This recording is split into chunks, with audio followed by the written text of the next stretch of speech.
Buenas tardes.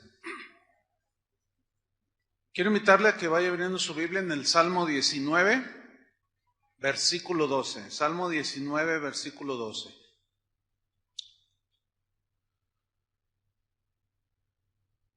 Vamos a seguir con nuestra serie La lucha contra el pecado.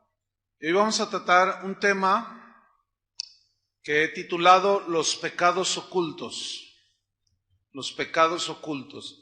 Y vamos a leer Salmo 19, versículo 12 al 14. ¿Usted me sigue allí, por favor?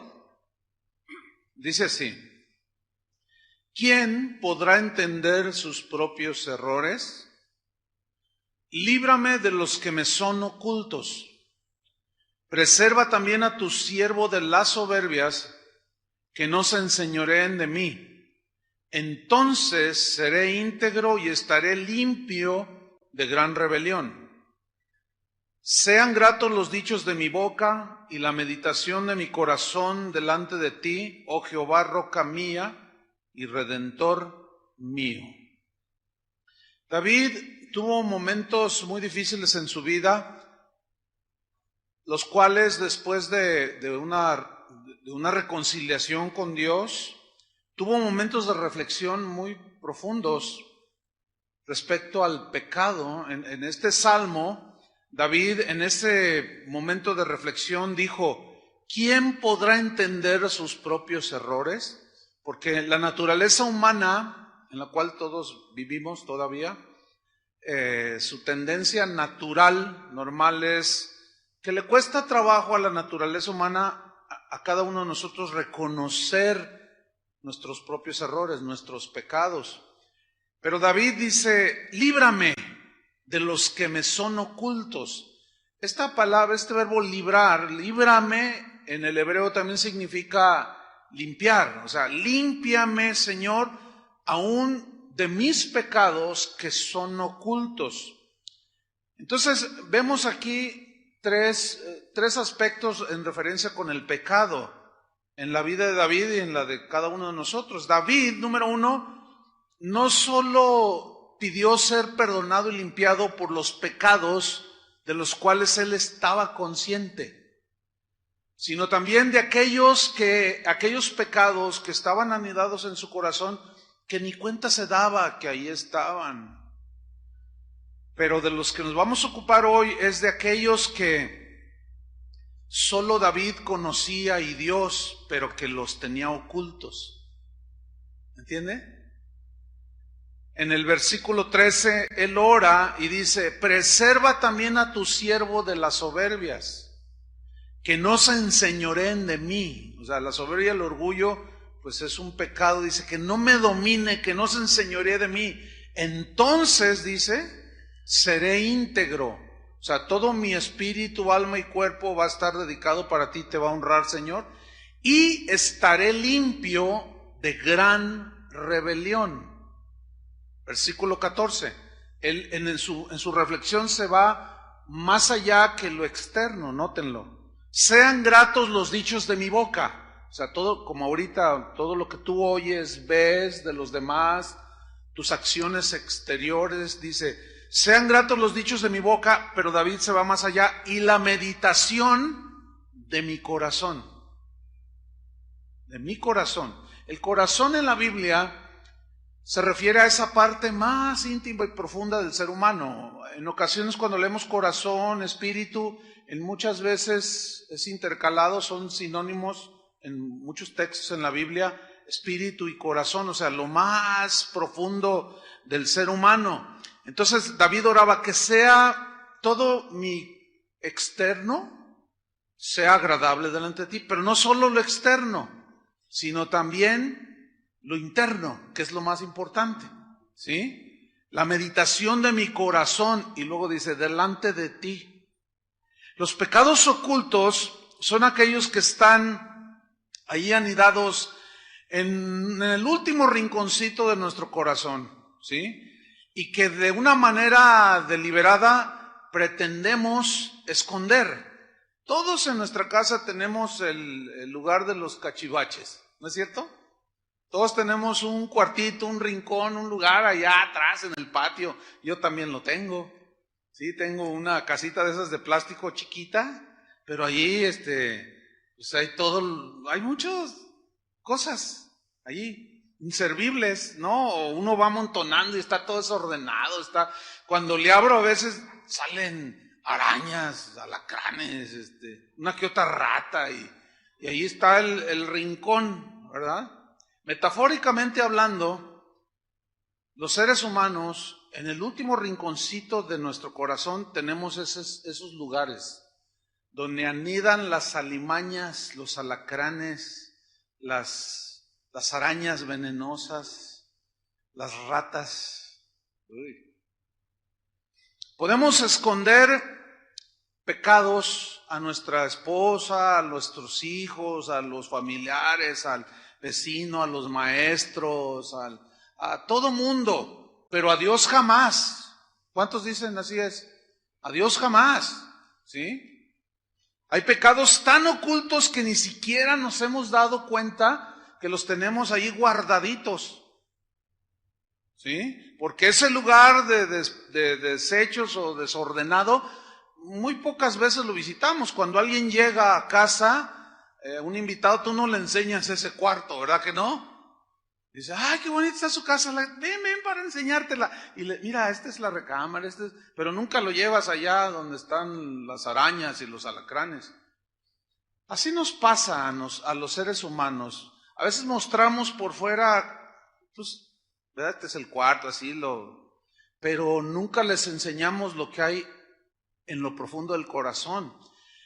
Pero Dios es el único que sabe que en ese rincón del corazón hay cosas que tenemos allí. Y ahí viven a veces todos esos animales ponzoñosos.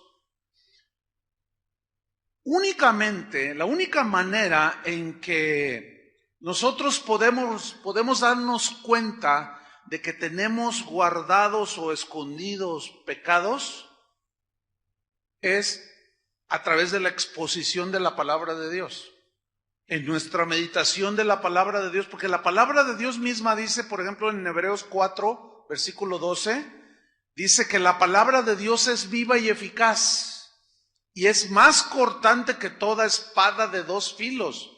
Y mire este verbo, y penetra, o sea, se mete hasta el último rincón de tu casa, entiéndase corazón.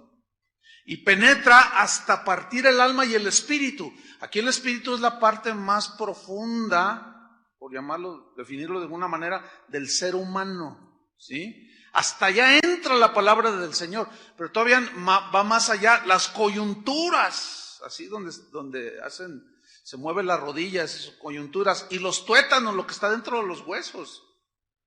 Y discierne los pensamientos, o sea, el alma, y las intenciones del corazón, o sea, del espíritu. Discierne aquí significa juzga. O sea, la misma palabra, en el momento que es expuesta y nosotros no estamos de acuerdo a la palabra, la misma palabra nos está discerniendo, nos está juzgando. Tu actitud es de orgullo, tu actitud es de envidia, tienes rencor en tu corazón. Por eso yo lo he descubierto a través de los años de servir al Señor, que contradictoriamente a muchos cristianos que hoy domingo llenan las iglesias, no les gusta escuchar la palabra de Dios. ¿Por qué? Porque se sienten evidenciados por la misma palabra. Entonces, al escuchar la palabra de Dios, que saca a la luz todas las cosas que están ahí escondidas, entonces como se siente evidenciada la gente, luego al predicador o al que habla el evangelio lo tachan de legalista, de religioso, de exagerado, ¿sí? Pero nada que ver con eso. El asunto es que no se quieren enfrentar a su realidad. Versículo número 13 dice, y no hay cosa creada que no sea manifestada en su presencia. Antes bien, dice, todas las cosas están desnudas, descubiertas, no hay nada que pueda cubrir. Todas las cosas están desnudas y abiertas a los ojos de aquel a quien tenemos que dar cuenta. Entonces notemos pues que la palabra de Dios es la única que puede decir la verdadera condición, revelarnos y mostrarnos la verdadera condición de nuestro corazón. Por más que queramos esconder cosas en nuestro corazón, no vamos a poder. Y vamos a ver a través de la enseñanza cómo esos pecados ocultos nos pueden llevar hacia la destrucción, ¿sí? Nos pueden llevar hacia la tragedia, en fin. En Lucas capítulo 8, versículo 15, en este capítulo 8, Jesús habla de la parábola del sembrador. Y dice que el sembrador salió a sembrar, y en el versículo 15 habla de la semilla que cayó en buena tierra. Vean Lucas 8:15. Mas el que cayó en buena tierra, habla del corazón, la tierra que es el corazón. Estos son los que con corazón bueno, subrayen corazón bueno y recto, corazón bueno y recto, retienen la palabra oída, o sea, se anida en el corazón. Y crece y da fruto, dice, con perseverancia. Y fíjense la relación que tienen que ver los versículos 16 y 17 con el fruto, que es inevitable, sea bueno o sea malo, el fruto se va a evidenciar tarde o temprano. Nótenlo, versículo 16. Nadie, dice Jesús, que enciende una luz, la cubre con una vasija. Nadie. Ni la pone debajo de la cama, sino que la pone en un candelero para que los que entran vean la luz. Eso es obvio, ¿no? Versículo 17, porque nada hay oculto. Nada hay oculto que no haya de ser manifestado, ni escondido que no haya de ser conocido y de salir a la luz. Entonces, cuando Jesús está hablando de frutos del corazón bueno, está hablando que serán evidentes las conductas, las reacciones, etcétera, etcétera, como también las malas. Ahora, lo peor aquí que nos puede pasar es que los pecados ocultos que pretendemos de una manera deliberada, pues hacernos de la vista gorda, pero ahí están, entiéndase, puede ser envidia, puede ser amargura, puede ser orgullo, puede ser avaricia, un sinfín de pecados que hay, ¿sí? Estos pecados nos pueden engañar haciéndonos pensar, o sea, muchas veces nuestra mente también nos engaña en hacernos pensar de que nadie se enterará, nadie se va a dar cuenta, nadie sabrá lo que yo hago. Nos engaña de tal manera que nos convence y tontamente, ingenuamente, insensatamente, ignoramos que Dios todo lo ve, que Dios todo lo sabe, que Dios conoce cada movimiento que hacemos y conoce todo lo que hacemos en secreto, entre comillas, cuando nadie nos ve, cuando creemos que nadie nos está viendo y que Él conoce todos los secretos de nuestro corazón. Dice la Biblia que Jesús no se fiaba de los hombres porque Él conocía sus pensamientos. Él conocía porque Él sabe todos los pensamientos secretos, acciones, y Él sabe lo que hay en nuestro corazón. Él es el único que puede saber lo que verdaderamente hay en nuestro corazón. Entonces los pecados ocultos propician que nuestra vida delante de los demás, al pretender nosotros ocultarlos, comenzamos una serie de acciones, y entre estas es que empezamos a tener una preocupación solamente por la apariencia externa, que era lo que les pasaba a los fariseos. Jesús los tachó de hipócritas, Jesús los tachó de sepulcros blanqueados que por fuera están hermosos, pero por dentro están llenos de huesos de muerto, dijo. Entonces, cuando nosotros deliberadamente ocultamos algo, y ahí sabemos que está, pero lo ocultamos, no lo confesamos, bueno, eso nos va a provocar que empecemos a tener apariencia solamente externa. Miren, los del mundo, ellos no se cuidan tanto. Y una vez que los descuidan, dicen, total, ¿verdad? Entonces, ¿cuánta gente tú le hablas? Mira, es pecado eso, sí, es pecado, ¿y qué? y que tenga yo 3 mujeres, y que yo que roba, yo soy como Robin Hood, yo soy como Chucho el Roto, yo robo para darles a otros, y qué, o sea, no lo esconden, ya vea, a plena luz del día ves de todo. Lo peor es los que decimos que somos cristianos. Eso sí es muy penoso y vergonzoso. Los que decimos que somos cristianos, teniendo conductas como los del mundo, y luego ponemos apariencia. ¿Sí? Aquí veo rostros de San Martín de Porres, con su gatito y su perrito. Algunas mujeres tienen cara de Sor Juana Inés de la Cruz. No, es que es la apariencia, ahorita todos aparentamos algo, ¿sí? El problema con los pecados ocultos es que si los tenemos ahí empezamos nada más con la apariencia. Y es cuando empezamos a tener una conducta hipócrita, y es cuando empezamos a ser tropezadero de los demás. El otro día platicaba con alguien. Y le decía, oye, ¿y qué pasó con X familiar tuyo? Y dijo, no, pastor, dice, pues no se ha convertido y yo creo que ni se va a convertir. Y yo le dije, ¿pero por qué? Dice, pues por el mal testimonio que mi familia ha dado. No quiere nada con el Señor. Dice, cuando yo le quiero hablar del Señor, no, olvídate del cristianismo. Todos son un montón de hipócritas. Porque ellos asumen que esos que le dieron mal testimonio, que todos somos iguales. Entonces nosotros estaríamos en una condición mucho más lamentable que los del mundo. Porque ellos no se cuidan de nada, ellos lo hacen desvergonzadamente. Y nosotros decimos, gloria a Dios, pero los guardamos los mismos pecados y luego los queremos ocultar. Y lo que es peor, tratamos de engañar a Dios.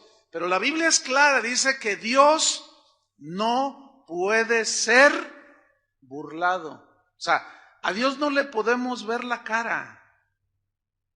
A Dios no le podemos tomar el pelo. A Dios no lo podemos engañar. Pero esta es una verdad tan contundente que deberíamos de tener temor. Este concepto de la Biblia acerca de Dios, de que Él todo lo conoce, de que nada podemos esconder, que Él todo lo sabe, debería de ponernos en mucha conciencia de nuestra vida, ¿sí o no? ¿Se ocultará alguno, dijo el Señor, se ocultará alguno en escondrijos que yo no lo vea? ¿No lleno yo, dice Jehová, el cielo y la tierra? Jeremías 23, 24, eso fue lo que leí. Pues Dios está en todo, ¿sí? A un doctor forense, los doctores forenses son los que hacen las autopsias para determinar por qué causas murió la persona. Y había una conferencia muy interesante en los Estados Unidos, y a un doctor muy famoso allá en los Estados Unidos, forense, le preguntaron, oiga doctor, ¿existe el crimen perfecto? Y él respondió, no hay crimen perfecto. El criminal, dijo, siempre deja alguna huella. Lo que hay son investigaciones imperfectas, pero crimen perfecto no existe. Tarde o temprano saldrá la luz, la verdad. Y junto con eso, en una ocasión yo leí una historia que sucedió también en las costas de California, de un hombre que salió a pescar y anduvo por ahí, regresó, pero ya no llegó a su casa. Y la esposa lo reportó y no lo encontraban, pasaron 2, 3 días, 4, 5, y nada, no encontraban al hombre, como si la tierra se lo hubiera tragado. Unos pescadores de la misma región pescaron un tiburón blanco. Y cuando lo estaban destazando, ¿cuál va siendo su descubrimiento? Espantoso. Encontraron en el vientre del tiburón una pierna y un antebrazo. Entonces los pescadores asumieron y dijeron, este es el desaparecido. Sin duda se lo tragó el tiburón. Y dieron parte a las autoridades, tomaron las partes del cuerpo humano, las llevaron. Los forenses empezaron a determinar, dijeron, este tiene como 5 o 6 días de haber muerto, pero de pronto descubren que esas partes habían sido cortadas con una sierra. Entonces dijeron, a ver. A este no se lo tragó el tiburón y lo mató. Se lo tragó después de muerto. Ese es el trabajo de los forenses. Empezaron a investigar, sí, efectivamente, descubrieron que esas partes habían sido aserradas, cortadas con sierra, y empezaron a investigar, claro, ellos no dicen nada, y empezaron a investigar, y quedan con los asesinos. Ellos creyeron que habían cometido el crimen perfecto, lo asesinaron, después lo cortaron, tomaron los miembros del cuerpo del muerto, lo llevaron al alta mar, tiraron las partes del cuerpo, los tiburones se las comieron y dijeron, ya está todo perfecto. Sí, ¿verdad? ¿Cómo no? Y como esa historia, hay cientos, hermanos, de historias. No hay crimen perfecto. ¿Por qué? Porque tarde que temprano la verdad sale a la luz. Hay crímenes que son aclarados 50 años después, 100 años después, qué sé yo. Delante de Dios, hermanos, desde el primer momento Él lo sabe. Dios le dijo a Israel que rechazara los pecados ocultos, o sea, que obedeciera la palabra, que no le hiciera loco, para que me entiendan, ¿sí? Y le sentenció lo siguiente, Números 32-23, Números 32-23, búsquelo. Dios le sentenció esto a Israel, miren lo que le dijo, Números 32-23, dice así. Mas si así no lo hacéis, he aquí habréis pecado ante Jehová. Y sabed, o sea, tienen que estar conscientes, significa saber, sabed que vuestro pecado, ¿qué? Os alcanzará. ¿Qué significa vuestro pecado os alcanzará? Que tarde que temprano saldrá la luz y las consecuencias tendrás que enfrentarlas. Eso significa. Ahora voy a hacer una pregunta que es muy obvia la respuesta, pero lo voy a hacer de esa manera. La pregunta es esta. Un pecado oculto ahí sin descubrirse, nadie lo sabe. Nadie lo sabe. ¿Es pecado antes de ser descubierto? ¿Sigue siendo pecado? ¿Sigue siendo pecado después de ser descubierto también? Sí, claro. No sé si me expliqué. O sea, el pecado, aunque no haya sido descubierto, sigue siendo un pecado. Si es descubierto, sigue siendo el mismo pecado. El problema es que mientras permanece oculto, no hay arrepentimiento. ¿Por qué? Pues porque lo seguimos haciendo, ¿verdad? Lo seguimos haciendo. Así somos los seres humanos. Mientras no me descubran, todo estará bien. Y pasan 10 años. Y el esposo de esos 10 años de casado, tiene 9 años engañando a la señora. Pero un día la señora se da cuenta y lo descubre de manera ocasional. Y le empieza a ver los recados en el teléfono y las fotografías. Y luego se mete a su computadora y ve las cartas y las fotos y hasta un video. Y luego se mete a su Facebook, no, pues ahí descubre todo del marido. Y con todas las pruebas en la mano, le dice, oye, quiero hablar contigo. Quiero que abras tu corazón. ¿Qué? No tengo nada que esconderte. Dime la verdad, no tengo nada que esconderte. ¿Y qué es todo esto? Entonces cuando se ve descubierto, empieza, estoy arrepentido. No es verdad. Mentira. No está arrepentido. Atención, señoras,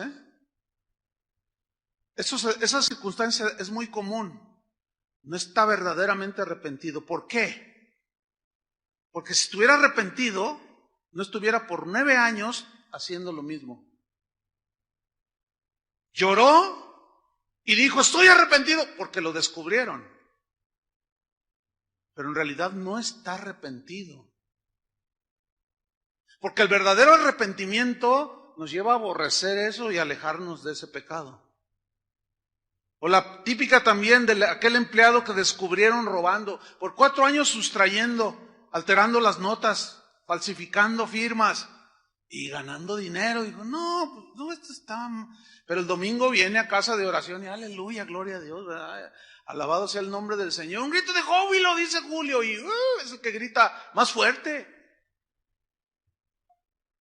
Pero de pronto llega un lunes como mañana y se le acerca a la secretaria y le dice, estás en problemas. ¿Qué pasó? Te descubrió el jefe. ¿Qué? Yo tengo las manos limpias. No es verdad. ¿Sabes qué? Agárrate porque te va a ir mal. Te habla el jefe. Entonces llega, jefe, dice, siéntate ahí. Y lo ves con ojos de que te quiere tragar. Digo, ¿qué pasó? ¿Hay algo mal? ¿Cómo todavía me preguntas? Tienes 4 años robando. Mira, acabamos de descubrir esto y esto y esto. Y tú empiezas a llorar. Ay, estoy arrepentido. No seas hipócrita. No es verdad. No estás arrepentido. Eso es muy común en los seres humanos y también en los cristianos. Es muy común. Entonces, quiero que notemos lo siguiente. David hacía la reflexión en otro salmo y decía, examíname, oh Dios, y prueba mi corazón. Y ve si hay en mí camino de perversidad. O sea, escudriñame, significa, examíname, escudriñame. Llega a lo profundo. Claro, le estaba dando esa libertad, porque David había experimentado pues lo negro del pecado y ahora él no quería saber nada con eso. Y por eso le dice, escudriñame y mira mi corazón, prueba, ve si hay en mí, hay algo, revélamelo, porque a veces ni cuenta me doy, Señor. Esa examinación que él hacía delante de Dios debe ser una práctica constante de cada cristiano. Constante, continua. Es más, casi a diario. ¿Por qué? Porque escúcheme, todos los días del año, se nos van a presentar las oportunidades para pecar. Todos los días, incluyendo el día de hoy, se va a presentar la oportunidad para sentir envidia, para sentir celos, para sentir amargura, para tener rencor. Todos los días se nos presenta la tentación, porque el pecado nos asedia, dice la epístola a los Hebreos. Y debemos despojarnos de todo peso, dice. Y del pecado que está asediándonos, nos asedia hasta en la iglesia, oiga. Aquí entre nosotros. El asunto es este. Cuando nosotros hacemos ese examen sincero y le decimos, Señor, muestra lo que hay en mi corazón. Y Él nos puede mostrar, porque es el único que sabe lo que hay ahí. Y nos dice, tu problema es envidia, tu problema es orgullo. Y una vez que Él nos muestra, tenemos que hacer algo. ¿Qué? Número 1, pedir perdón. Número 2, desechar ese pecado, sacarlo del corazón y que la sangre de Cristo nos limpie de toda esa maldad. Amén. ¿Qué sucede si no lo hacemos? Este es el problema con los pecados ocultos. Que al pensar que como nadie me ve, nadie sabe lo que hay acá adentro, pues yo puedo seguir allí ocultando ese pecado. Les voy a mostrar en la Biblia cómo los pecados ocultos que no fueron tratados con sinceridad delante de Dios, tarde que temprano se manifiestan. David. Todos conocen la historia de David. 1 Samuel capítulo 11 y 12. No tienen que buscarlo, es mucho para leer. Conocen la historia todos. ¿Qué sucedió? Había un pecado oculto en el corazón de David que no lo trató. Y dice que en una ocasión él se paseaba y estaba descansando en el balcón del palacio y de pronto miró hacia un lado y vio así en la casa continua que estaba una mujer bañándose, dice. Y dice la Biblia y lo subraya que era una mujer muy hermosa. Ahora, hay cosas que los hombres no podemos evitar.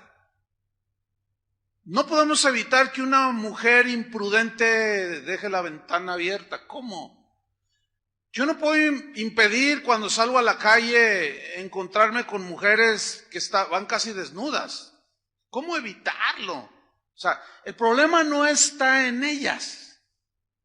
El problema estaría en uno. ¿Entiende? Yo no puedo evitar que Dios bendiga a otros más que a mí. Ese no debería ser un problema. El problema está en que yo sienta celos, en que yo sienta envidia. El problema no está en el que me ofendió, sino cómo proceso la ofensa en mi corazón. Espero me esté explicando. Entonces, el problema no está en los demás, el problema está en mí. ¿Cuál es la actitud de mi corazón ante los celos, la envidia, la avaricia, la ofensa? Ese es el asunto. Esas son las cosas que secretamente podemos estar guardando. Entonces, en ese momento David se quedó clavado, ¿entienden? Y se quedó mirándola. ¿Por cuánto tiempo? ¿Cuánto se tarda una mujer en bañar? Se quedó mirando. Y aquello que estaba ahí se despertó, se potenció, ¿entienden? Y la mandó llamar, se acostó con ella, quedó embarazada, le manda un recado, estoy embarazada, y David reacciona y dice, ¿y ahora qué voy a hacer? ¿Qué voy a hacer? Ya sé. Y le manda a llamar al general, manda a traer el esposo de esta mujer y dile que se venga para que esté unos días con su esposa. Que yo, el rey, bondadosamente le estoy dando unos días de asueto. Ya viene el 1 de mayo y que se venga unos días con su esposa. Fíjense la trama de David. Queriendo ocultar su pecado, quiso hacerlo de esa manera. Entonces mandan traer a Urías, se llamaba el esposo de Betsabé. Era un soldado fiel.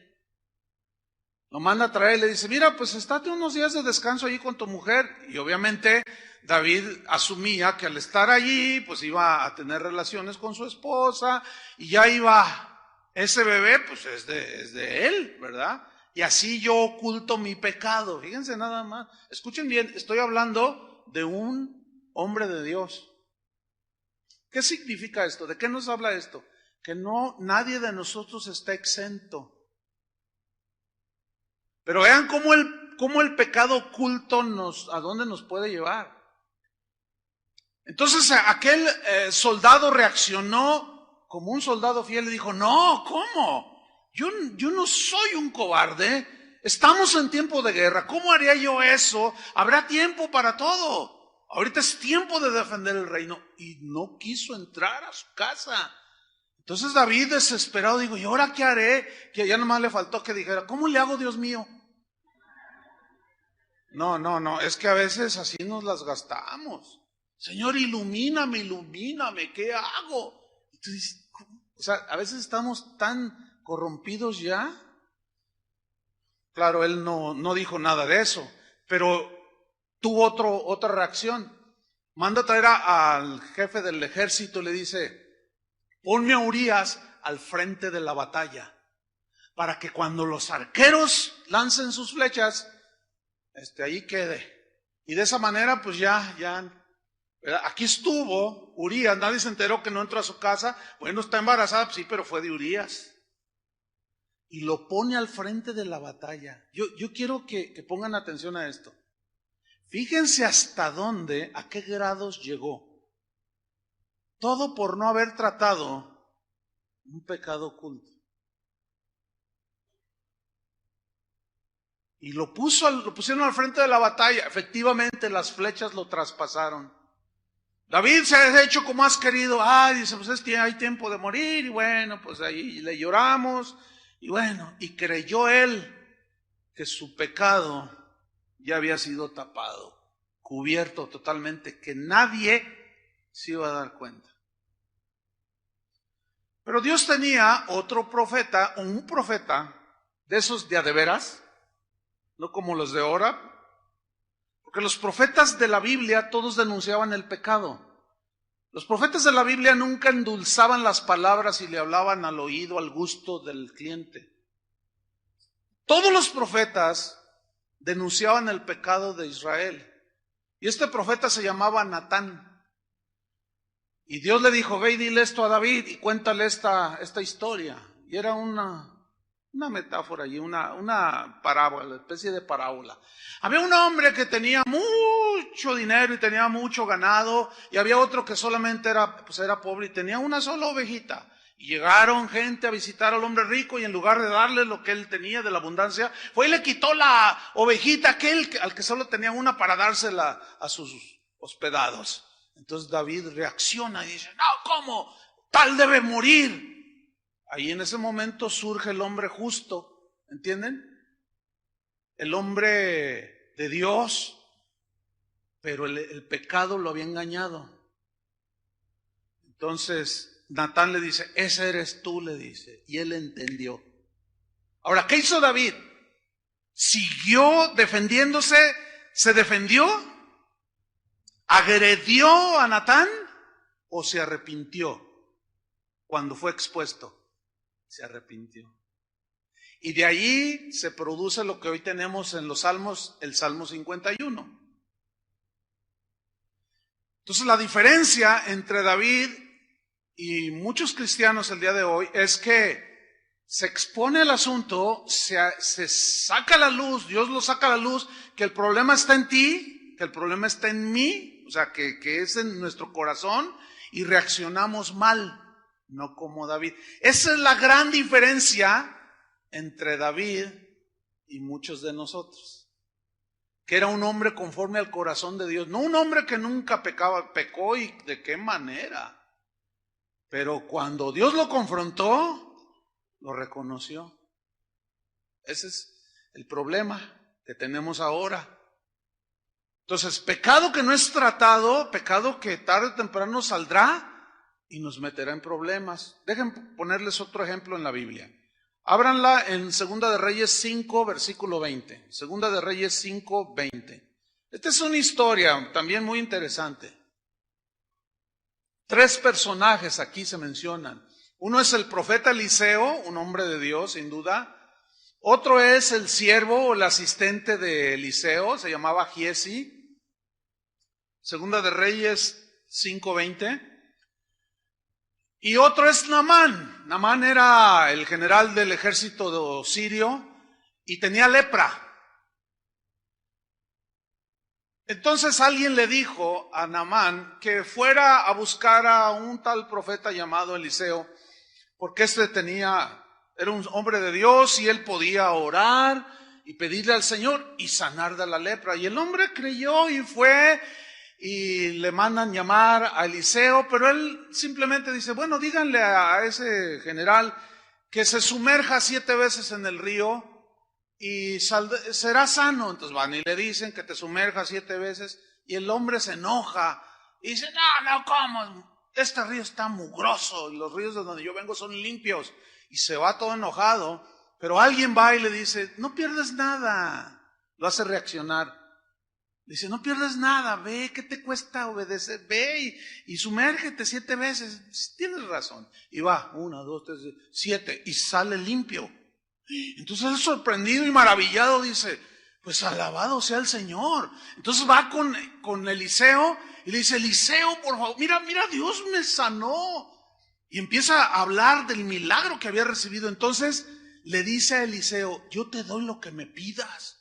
Era un hombre muy rico y además muy generoso. Dice, traigo plata, traigo oro, traigo vestidos, traigo comestibles, tengo ganado, lo que quieras, pídeme, te doy todo lo que quieras. Oye, me hiciste semejante milagro.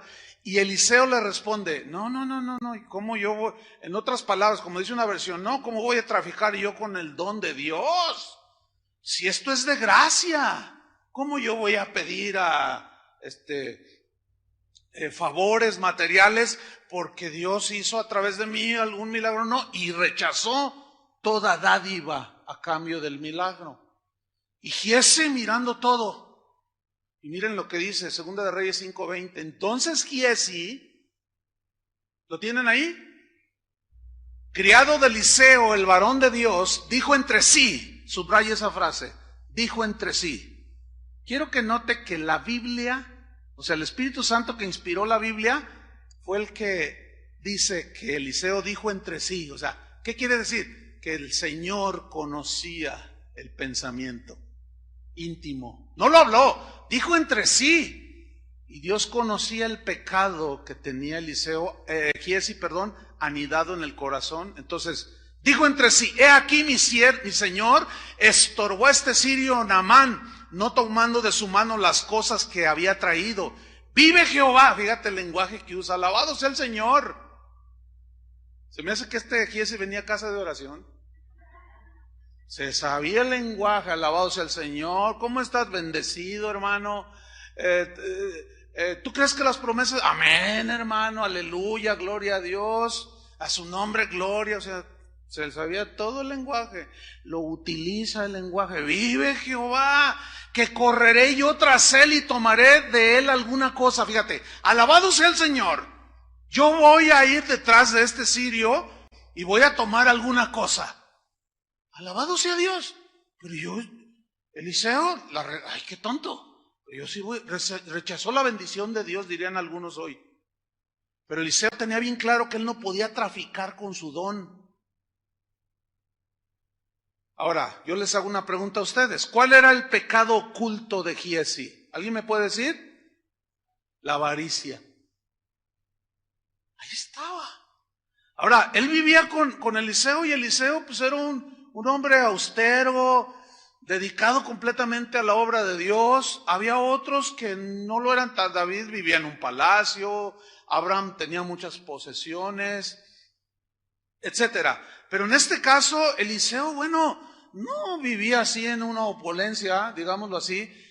Y Giezi de alguna manera anhelaba algo que miraba en otros, y tenía muy escondido en su corazón, ¿qué? La avaricia. Sin duda había oído hablar muchos mensajes a Eliseo sobre ese punto, pero no surtieron ningún efecto. ¿Por qué? Porque Giezi jamás trató delante de Dios ese pecado oculto. Igual que el joven rico que se acercó a Jesús. ¿Qué debo de hacer para tener vida eterna? Los mandamientos sabes. Sí, no adulterarás, no robarás, no dirás falso testimonio. Todo eso lo he guardado desde mi juventud. Ok, dice, qué bueno, pero ahora vende todo lo que tienes y dalo a los pobres. Y no quiso, porque dice la Biblia que era muy rico. ¿Qué hizo Jesús ahí? Sacó a la luz el verdadero problema de ese hombre, de ese joven. ¿Qué era? La avaricia. Pues es bueno no matar, no robar, dar honra a los padres, todo eso es bueno. Y para eso estamos, para hacer lo bueno. Pero lo malo Dios lo quiere sacar. Y este joven tampoco quiso. No quiso tratar ese asunto. Y ahorita ese hombre, ese joven, tiene casi 2000 años siendo atormentado en el infierno. Piensen en eso. Versículo 21. Y siguió Giezi a Naamán. Y cuando vio Naamán que venía corriendo tras él, se bajó del carro para recibirle y dijo, ¿va todo bien? Y él dijo, bien. Lean con cuidado lo que le dice. Mi Señor me envía a decirte. ¿Era cierto? ¿Cómo se llama eso? Mentira. ¿Qué hizo David? Quiso ocultar. Aquí Giezi, por medio de una mentira, quiere hacer efectiva su avaricia.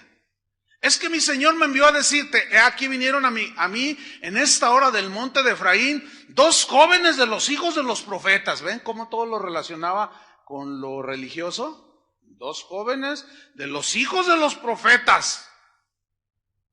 ¿Quién había dado la orden que se zambullera? Un profeta. Entonces, obviamente, en la inexperiencia de Naamán, dijo, ¿profetas? Pues no, lo que quiera. Mira lo que dice.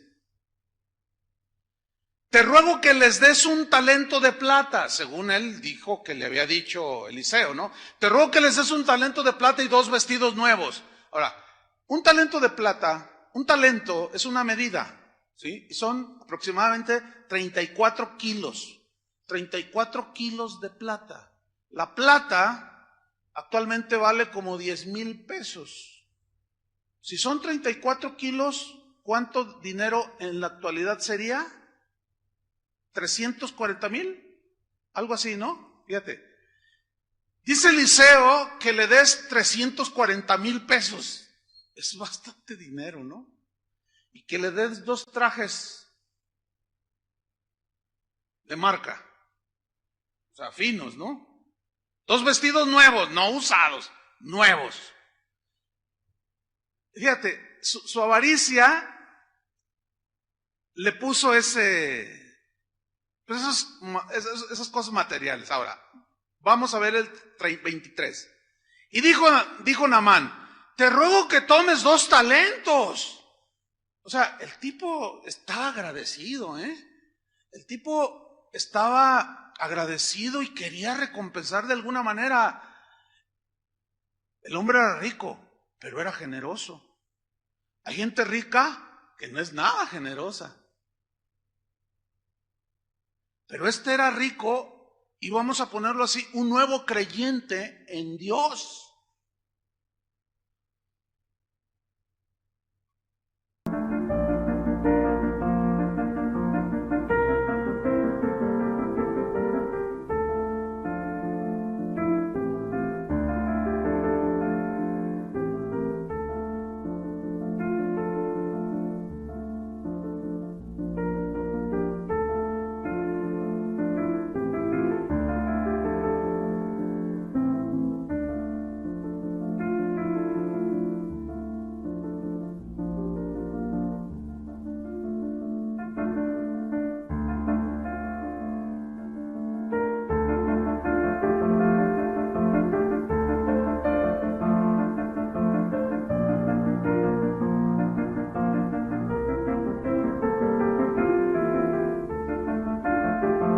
Aquí hay gente generosa, pero también hay gente no tanto.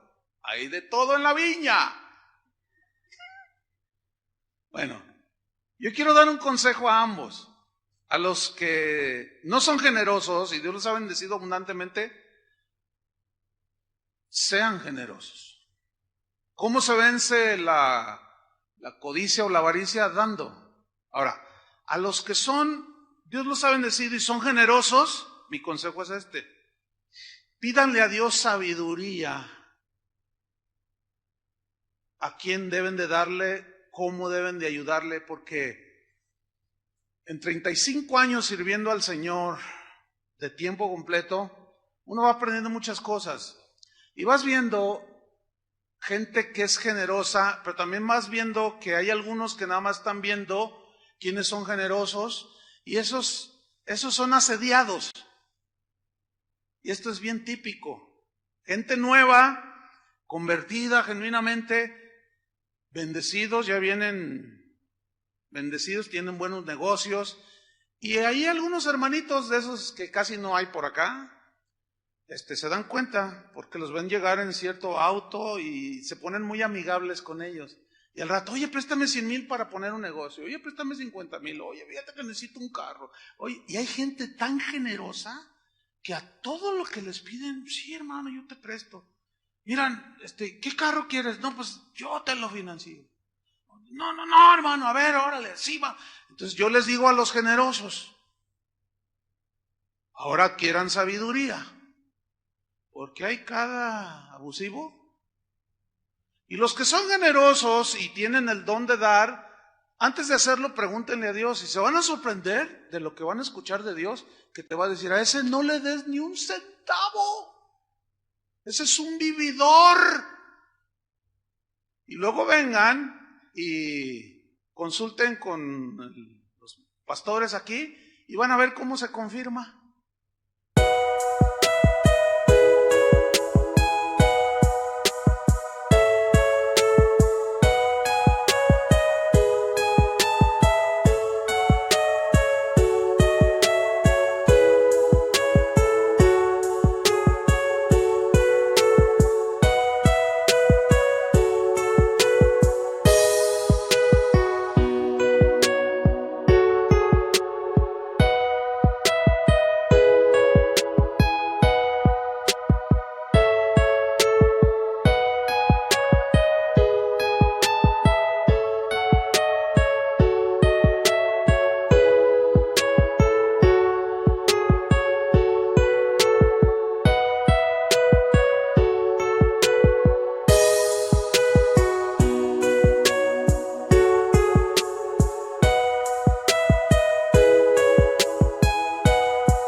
O sea, hay que crecer. Y Naamán aquí pues está reaccionando como alguien recién convertido y generoso. Un talento, 34 kilos de plata. No, llévate 68 kilos de plata, que son 680,000 pesos. Y mira, sigamos leyendo. Dice: te ruego que tomes 2 talentos. Y le insistió. O sea, el Giesi como diciendo: no, ¿y dónde los escondo? Es mucho. No, y se van a dar cuenta y luego me van a descubrir como los políticos en México. Que apenas son diputados y cuando son elegidos tienen su casita y su autito. Y al año ya tienen casa en Cancún, en Puerto Vallarta, en la Isla del Padre, departamento en Madrid, y así como por generación espontánea, ¡puc!, salieron las propiedades.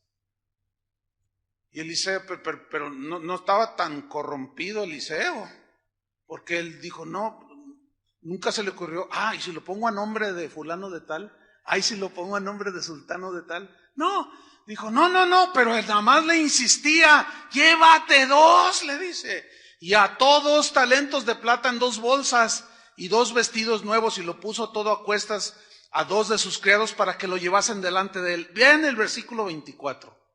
Y así que llegó a un lugar secreto. ¿Por qué secreto?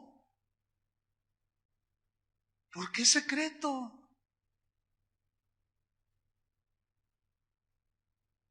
Donde nadie, entre comillas, se diera cuenta. Y él tomó de mano de ellos y lo guardó en la casa, y en un lugar secreto, allá donde están los cachivaches del corazón, ¿sí? Luego mandó a los hombres que se fuesen. Váyanse. Y luego, vean la conducta y el comportamiento totalmente nada que ver, Versículo 25. Y él entró y se puso delante de su señor. Ahí estaba Eliseo. ¿Y cuánto se tardó en ir y alcanzarlo y luego regresar? Vamos a ponerle 1 hora y media, 2 horas. Entonces ya llega, ¿verdad? Y se pone enfrente de él. A tus órdenes, gloria a Dios, aleluya, amén. Se puso delante de su señor y Eliseo le dijo, miren, lean. Eliseo le dijo: ¿de dónde vienes, Giesi? Y él dijo: tu siervo no ha ido a ninguna parte. ¿Ven cómo aquí ya es una conducta totalmente hipócrita?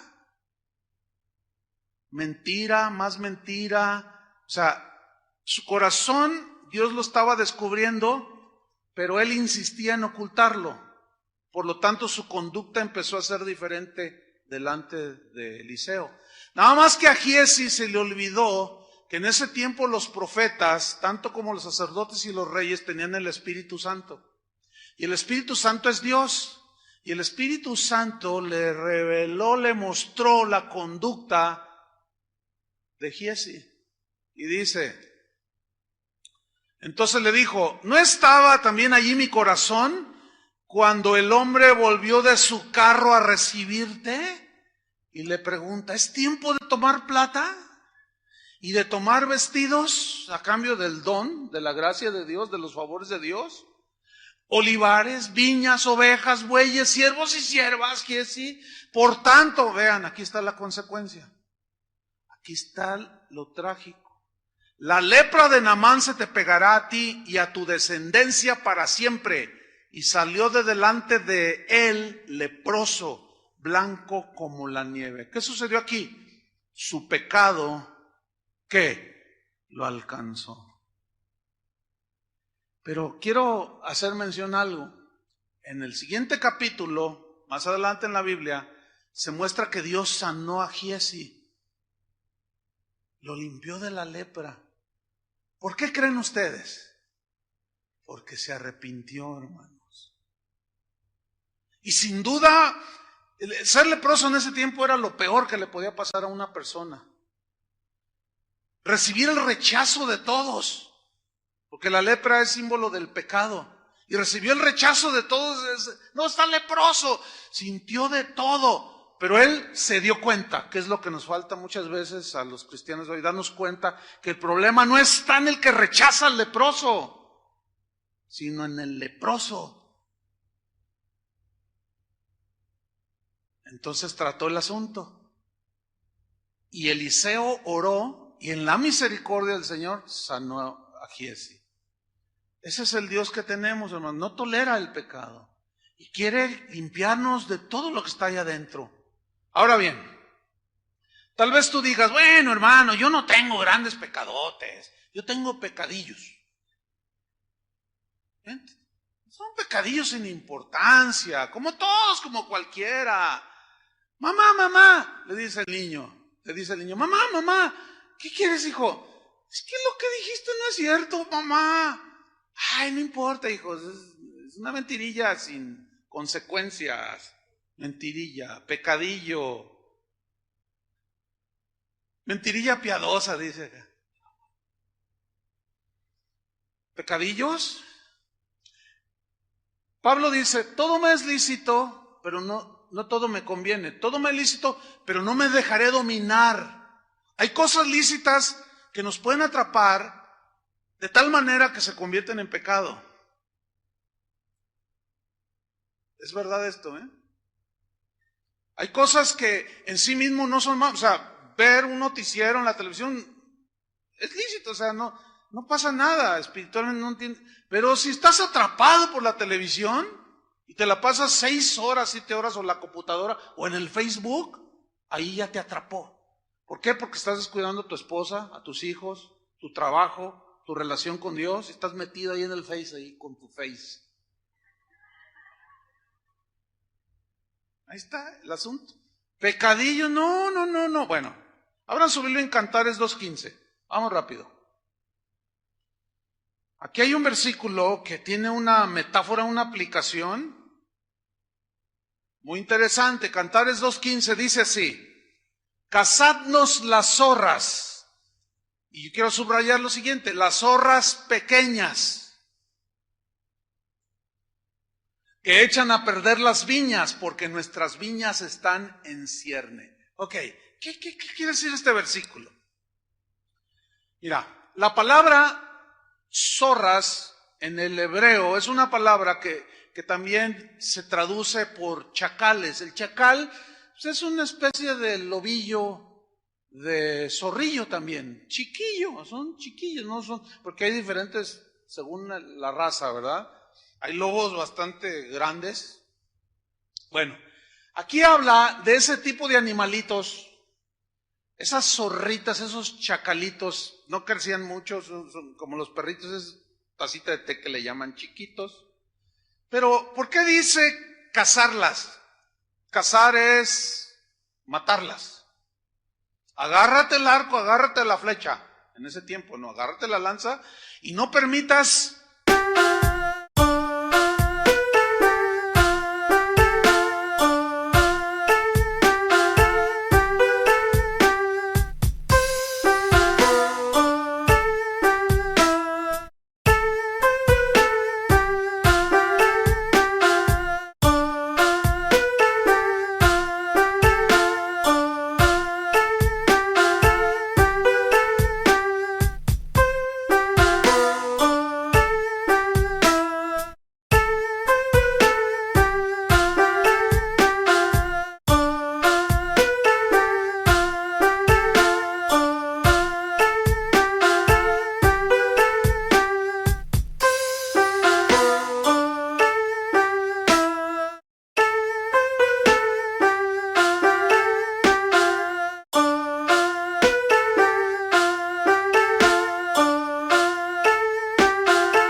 que esas zorras pequeñas echen a perder las vides. Entonces cazaban las zorritas pequeñas. ¿Por qué? ¿Por qué? Porque la zorra, esos animalillos, escarbaban para hacer sus madrigueras junto a las vides. Les gustaba. Dañaban las raíces, destruían por lo tanto la vid. Y a eso hay que añadirle que a esas zorritas, esas chacales, esos pequeños animalillos, les gustaban los primeros frutos de la vid, las uvillas que iban saliendo. Entonces no solo comían la raíz y hacían su madriguera allí, y ahí se reproducían y tenían sus crías, sino se comían el fruto. ¿Cuál es la metáfora aquí? ¿Cuál es la aplicación aquí? Tenemos que estar cazando las zorras tan pronto las descubramos. ¿Por qué? Porque son como una rata en tu cocina, son como una cucaracha escurridiza que sale ahí en tu casa. Nadie las tolera, ¿verdad que no? No debemos de tolerar ningún pecado por más pequeño que sea. ¿Por qué? Porque son como estas zorras que escarban y se anidan en lo profundo, ¿entienden? Y destruyen la vida espiritual. En todos estos años sirviendo al Señor, lo he visto en tantas personas, hermano, que algo que era lícito se les volvió ilícito, o empezaron a tolerar pecadillos. Pasaron los años y esas zorritas escarbaron y se reprodujeron y se anidaron completamente en el corazón. Y un día salieron a la luz como con Giesi, como con David. Y muchos de esos, ya hoy te los encuentras en la calle. Oye, hermano, ¿y qué pasa? Y empiezan a hablar de los demás. Es que hay nunca ellos se dan cuenta que el problema estaba en ellos. Nunca. Es bien común así cuando te encuentras gente que apostató, que se fue. A veces por disciplina o por lo que sea. Es que allí. Y empiezan a atacar a otros. Nunca se vieron a sí mismos.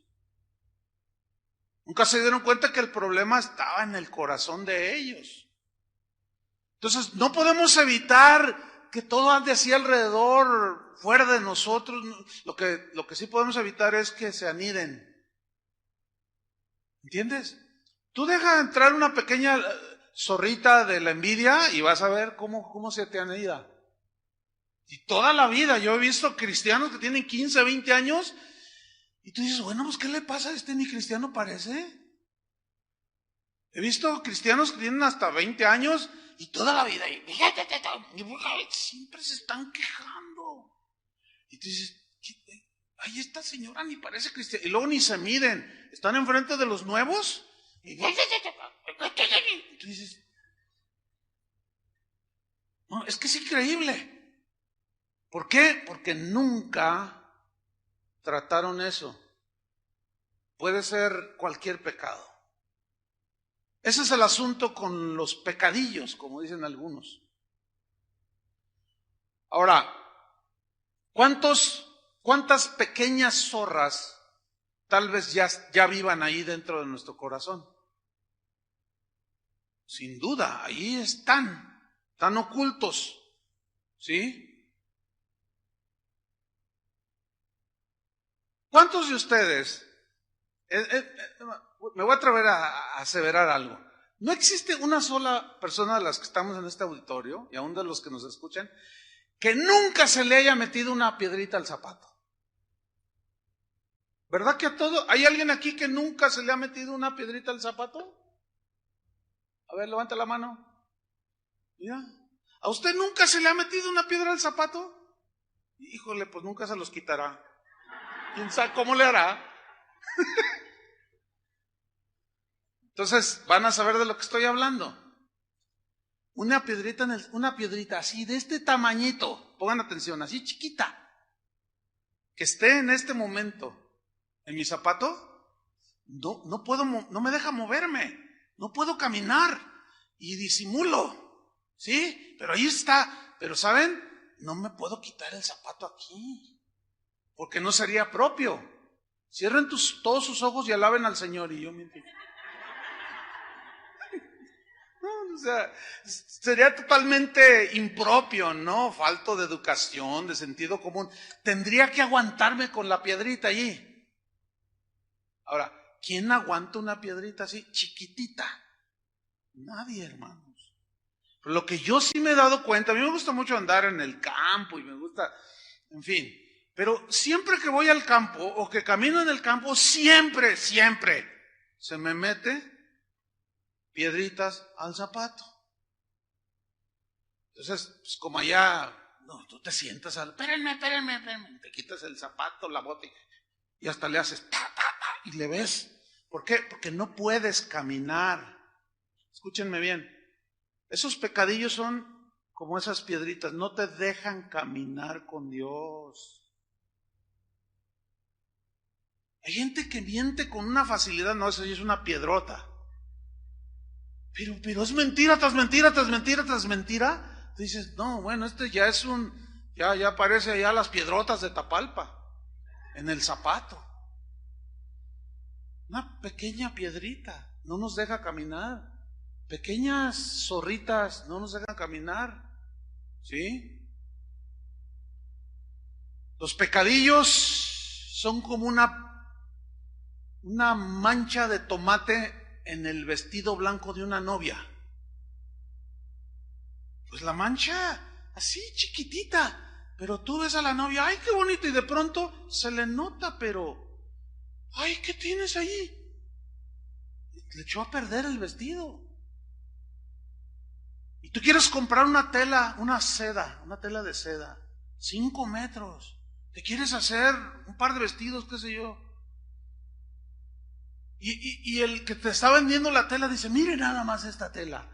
Es de primera, mire, ay, mire nada más qué tersa está pero hermosísima. Y de repente, tú estás mirándola y ves un hoyito de este tamaño, así chiquito. ¿Compras la tela? No.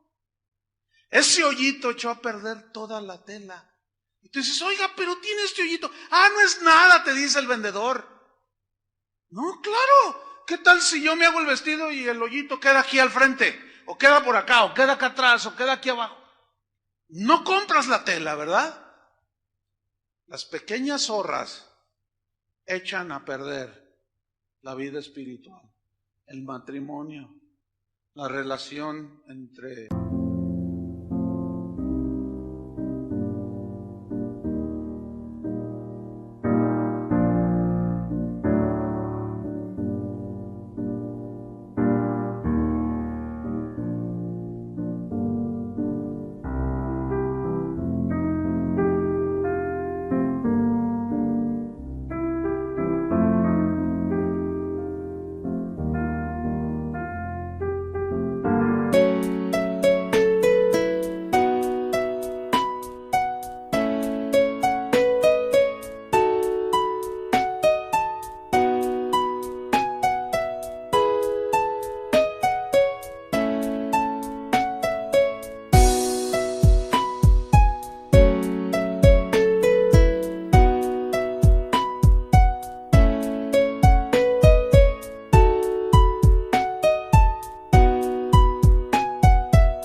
Los hijos, pequeñas cosas, ahí están.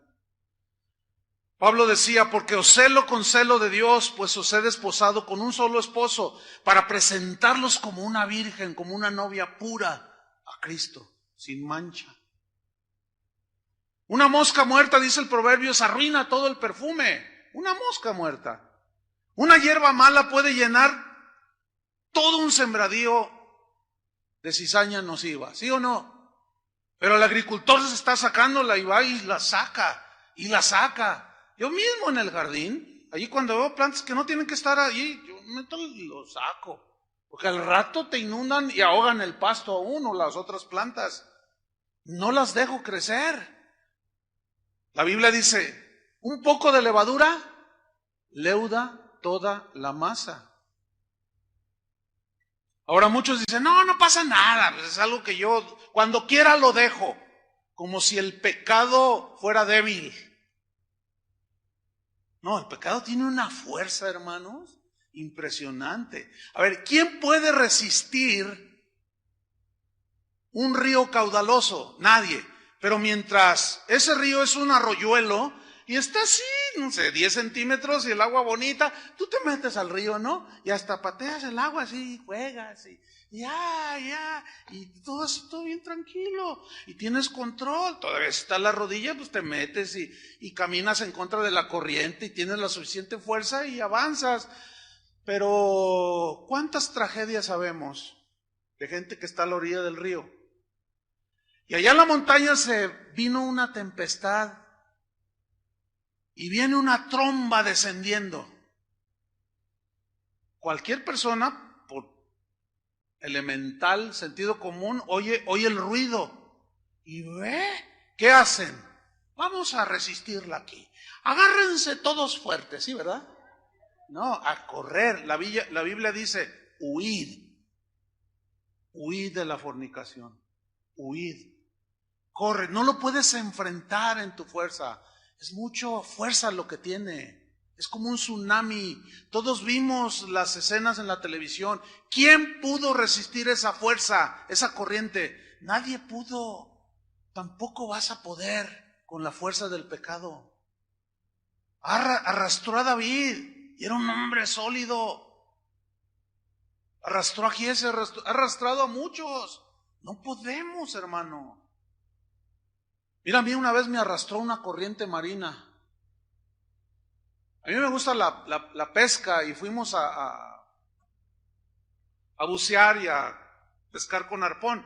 Pero aquí a la zona de Manzanillo, allí por Salagua, todo eso allí. Entonces hay una laguna allí y era temprano y había que pasarla, pues caminando el agua nos llegaba a la rodilla y me acuerdo que uno de los que iban, el pastor Javier Gómez Rubio, dice, tenemos que ir ya, vamos tarde, porque él conoce perfectamente toda esa zona, es un pescador experto. Y dice, tenemos que avanzar rápido porque aquí de pronto, poquito después de las 6 de la mañana, se levanta la marea crece y se mete hacia la laguna, una lagunilla que hay ahí. Entonces vamos rápido y ahí vamos caminando y el agua nos llegaba a la cintura y podíamos fácilmente, sentíamos la fuerza de la corriente que iba hacia la laguna, pero pues podíamos y ahí vamos caminando. Pero como a mí siempre me ha gustado contemplar la naturaleza, el amanecer, la puesta, yo soy así, a mí me gusta. Me quedo viendo el bosque, las flores, o sea, me gusta pues contemplar la obra de Dios. Y pues ya se miraba rojo a lo lejos y que me quedo viendo. Y me quedé parado, ay Señor, ay qué tremendo, ya no más. Y luego pues la inmensidad del mar, así, una cosa bien bonita amaneciendo. Y luego me dice Javier, dice, córrele Chuy porque la marea de pronto sube y ahí voy. No, yo me retrasé de ellos así que 15 segundos, 20 segundos en distancia, pero ahí en el agua es mucho, ¿no? Entonces, cuando ya quise reaccionar, pues empecé a caminar otra vez y de pronto, hermano, de pronto así, el agua que la tenía aquí empezó así, mira. Yo dije, ¡ay Dios! Entonces, cada vez se hizo más fuerte. No, ¿sabes una cosa? Llegó el momento en que creció de tal manera que ya no pude pisar, perdí el piso y me empezó a arrastrar. Entonces yo aventé todo y empecé, bueno, yo sabía eso, que no debía de resistirla porque pues era imposible. Pero ellos me gritaron, no resistas, déjate que te arrastre, ya te alcanzamos en el fondo de la laguna, allá adentro, no pasa nada, no resistas. Yo sabía eso porque te cansas sobremanera y te puedes ahogar. Entonces yo me abandoné. Ya no, ¿por qué? Porque ya no podía resistir, era doblemente peligroso. Si resistía podía cansarme y luego ahogarme. Tenía que dejar que la corriente me arrastrara. ¿Por qué? Porque no podía contra ella. Y me arrastró y fui allá a quedar. Bueno, muchos creen que porque tienen la marea así poquito, aquí, no, está bien, no, una escapadita ahí al antro, no pasa nada. Una película ahí que tiene una escena allí, pero pues ¿qué tiene? No somos inocentes, sabemos. ¿Qué tiene? Que no, pues la marea, mientras la puedas dominar. Pero cuando crece, después te haces aficionado a la pornografía y después a otras cosas y empiezas con un cigarrito y al rato 50 cigarros al día y al rato el cigarrito de marihuana pues no que cuando tú querías lo ibas a dejar. Ese es uno de los engaños del pecado. No podemos resistirlo, mejor es huir. No podemos distraernos porque nos arrastra. Así pasa. La primera vez que lo hacemos, estamos nerviosos así, ¿verdad? Ay, y como nadie nos cachó, nadie nos vio. La segunda vez ya ni nos sudaron las manos. Y la tercera vez, ya está con altivez. Y luego alguien se da cuenta. Oye, ¿qué onda contigo? ¿Y tú qué? ¿Tú qué? Tú no estás para decirme. Cállate la boca. O sea, empieza la soberbia. Por eso David decía, líbrame de las soberbias. Porque cuando alguien está soberbio y desprecia a todos y que alguien así es porque no se ha dado cuenta que el problema está en él. Pero él mira a todos alrededor y no es capaz de mirarse a sí mismo. Entonces ya odia, ya es rencoroso, ya envidia así con altivez y se permite ya toda clase, ya es una condición muy lamentable, ¿no es cierto? Mientras que el hierro está candente, es maleable. Se puede formar. Pero una vez que se seca, se endurece. Y una vez endurecido, ya el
ya no puede trabajar con él. El pecado endurece el corazón, hermanos. Ni más ni menos. Déjeme terminar con esto. Para los que dicen que pueden controlarlo y todo, el 5 de febrero de 2013, o sea, hace un par de meses, salió una noticia. Yo lo vi en el noticiero de López Dóriga. Y me quedé bien impactado. Dice, mire a continuación algo que, bueno, si quiere verlo está bien y si no, pues sugerimos discreción. Sonora, México. Un circo, un domador con un tigre. ¿Cuántos lo vieron? ¿Se acuerdan de eso? Porque es reciente. Y el tigre le daba sus chicotazos y obedecía. Y hubo un momento en que, ¿cuál domar? Se le lanza al hombre. Yo no sé si ustedes han visto un tigre en vivo y en directo. Si no, pues todos lo conocemos, pero en vivo se ven impresionantes. Son unos animalones. A mí me tocó ver uno cuando estaba chico. El domador le hizo el látigo y el tigre se levantó así, y luego él se le puso así, y con las manos dizque lo detenía, pero estaba el tigre así, mire, el tigre más de 2 metros 20, parado así. Las garras eran del tamaño de la cabeza. Es un animalón. Pero ¿saben qué? Ese hombre que fue devorado por ese tigre lo tenía desde cachorrito. Creyó que lo había domado y lo dejó crecer. Cuando yo leí vi esa, dije, ¡ay, qué tremendo! Entonces agarré mi computadora y me puse a buscar. Domadores devorados por el león. No, hermano, mire, haga lo que yo hice. Y va a ver cuántos videos salen ahí en tuyo. Pero mire, son escenas reales de serpientes que fueron mordidas, que las tenía encantadas. Y de repente esas del alacrán que lo manejaba y que no sé qué. Y de la araña y del tigre y del león. Y ya todos, ¡ay, el aplauso! Y yo lo domé. La naturaleza de esos animales es salvaje. Es imposible domarlos. Ahí está la prueba. ¿Saben una cosa, hermano? Jamás podremos domar nuestra naturaleza humana. Podemos reprimirla con la nueva naturaleza, pero transformarla y domarla y dominar el pecado y dejarlos allí que crezca el tiguirillo ahí, el cachorrillo, la arañita, el alacrancito, cuando crezca, te va a devorar. Y eso es lo que Dios quiere que evitemos. Entonces, por conclusión, ¿qué debemos hacer?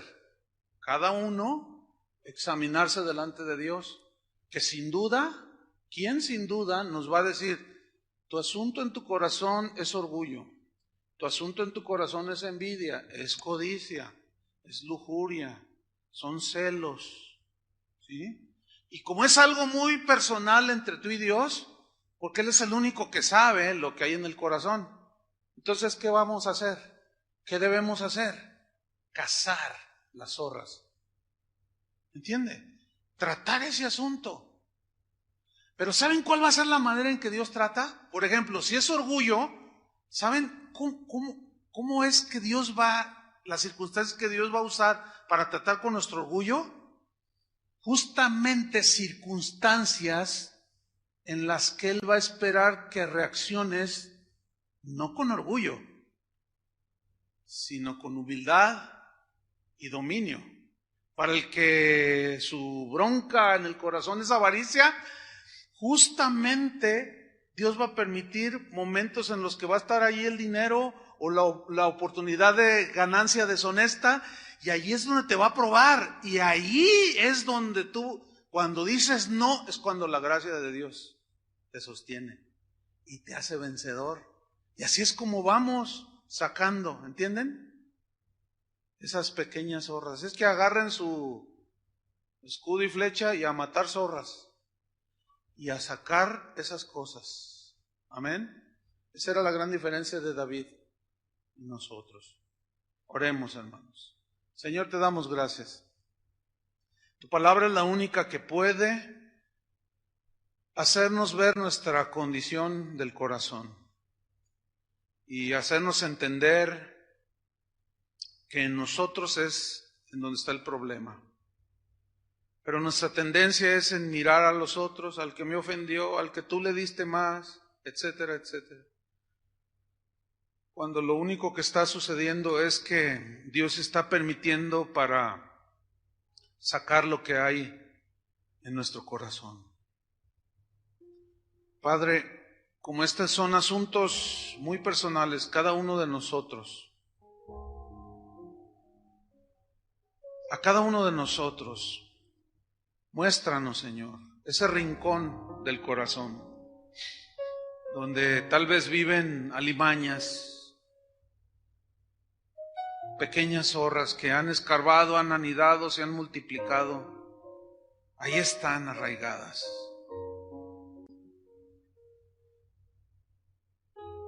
De los pecados que nos son muy claros, Señor, que son muy obvios, de de los cuales te pedimos perdón. Y luego los pecados por omisión, aquello bueno que dejamos de hacer, que nos es por pecado. Pero ahora los pecados ocultos, aquellos que tratamos de cubrirlos, de esconderlos, pero que tú te encargarás, Señor, de limpiarlos.